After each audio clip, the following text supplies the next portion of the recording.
अब बात करते हैं दूसरे टाइप के सोल्यूशन की, जो है सॉलिड इन लिक्विड। सॉलिड को हमने लिक्विड में मिक्स किया। जो ये जो सोल्यूशंस हैं हम काफ़ी डेली लाइफ में देखते हैं।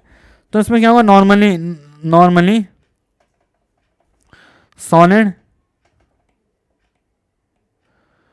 Dissolves in liquid. नॉर्मली क्या होता है, सॉलिड क्या होता है, लिक्विड में डिजॉल्व हो जाता है एंड फॉर्म इन सोल्यूशन, और सोल्यूशन फॉर्म करता है। And amount of solid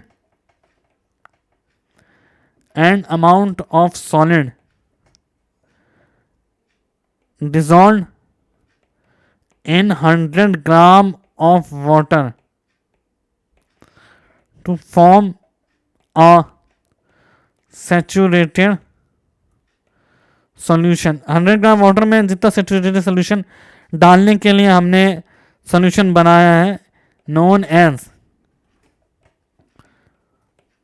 solubility of salt, उसको क्या कहते हैं हम, सॉल्युबिलिटी। तो अमाउंट ऑफ सॉलिड, इस डेफिनेशन को हम देखेंगे, amount of solid dissolve in 100 gram of water to form a saturated solution in known as solubility of salt.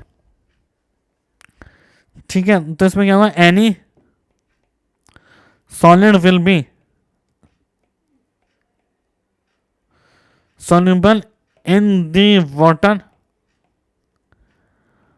or not will be decided। कोई सॉलिड है, जरूरी नहीं है वो वाटर में घुले, कोई होते हैं वाटर में घुलते नहीं है, will be decided by। तो उनको कैसे डिसाइड करते हैं, magnitude of two types of energy, दो तरह की एनर्जी का मैग्नीट्यूड लेते हैं हम, मैग्नीट्यूड ऑफ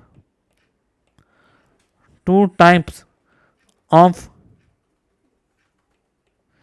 एनर्जी। दो तरह की एनर्जी होती है।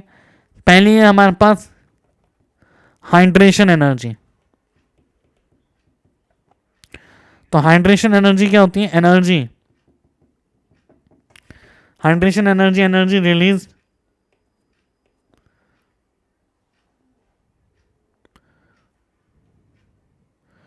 Release during the hydration process.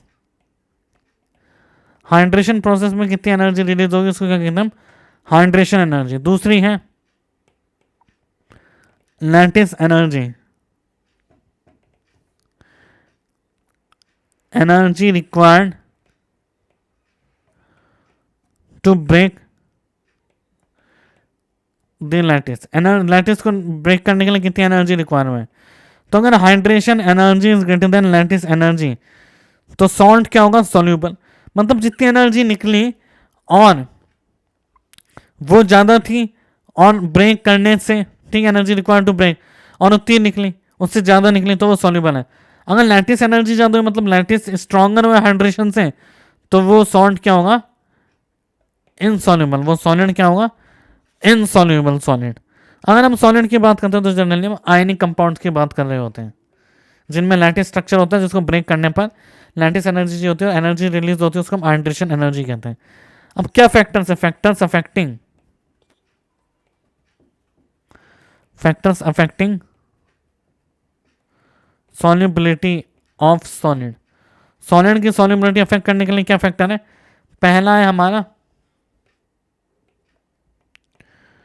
Nature of solute and solvent. Solute और सॉल्वेंट का क्या नेचर है, तो it follows like dissolves like. Chemistry में काफी फेमस स्टेटमेंट है लाइक डिसॉल्व्स लाइक। जो जैसा है वो उसी तरह के कंपाउंड में क्या होता है, डिसॉल्व होता है। तो इसको हम कहते हैं लाइक डिसॉल्व्स लाइक।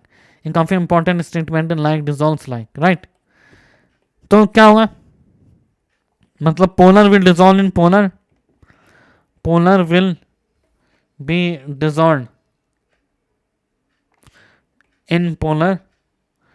दूसरा है non polar will be dissolve in non polar solvent. मतलब हम सोल्यूट की बात कर रहे हैं, non polar solute will be dissolve in non polar solvent. तो अब दूसरा फैक्टर आता है हमारा टेम्परेचर। दूसरा फैक्टर आता है हमारा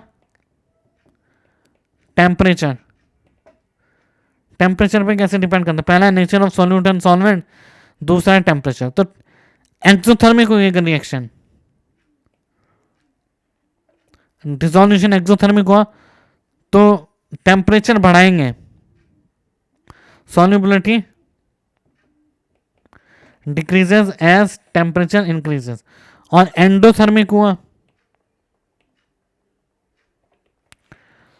solubility increases with temperature increase, with increase in temperature।